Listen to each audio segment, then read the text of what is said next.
turns into maple syrup, it goes into big, big tanks. But first it comes through a generator. Shoo, you pesky fly! Shoo, you pesky!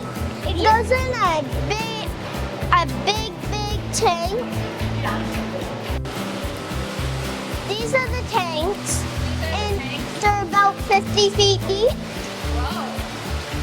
And the guys jump in them and clean them out when they're all done sugaring.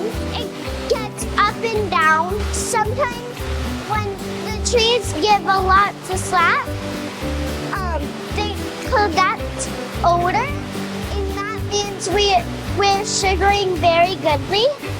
When it leaves the tank, it goes in through a drain, so it's kind of like a filter. It goes into the spinal part through there, all the way in there into the RO.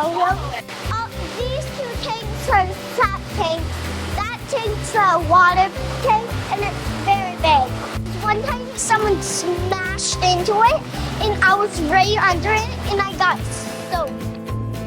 So the RO room, that's where the sap comes in to get ready for the boil, and it's very sticky. After it goes from the RO room, it goes into a big separate tank.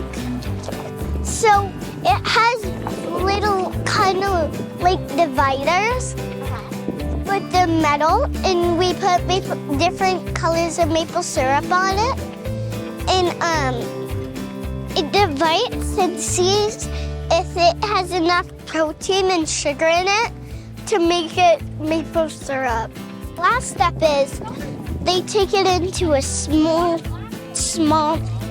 2 containers that light together, and then they put powder in, and then they take a drill and mixes it in. We have a fancy name for the metal part, where the black pieces, we like to call it the ring. About $1 and $2. So if it's a certain color, they like to stock it up and see what it looks like for other people to see, because it's inside a sugar house. I like the sweetest. It means it usually has to be the middle. All the other 7 horses, some got adopted, some went to a different country, and all that other stuff.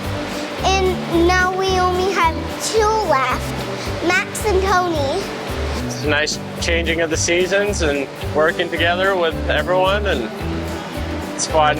It's a nice time of year working in here, and grass greening up, and first harvest of the year. It's been a good season so far, making nice syrup.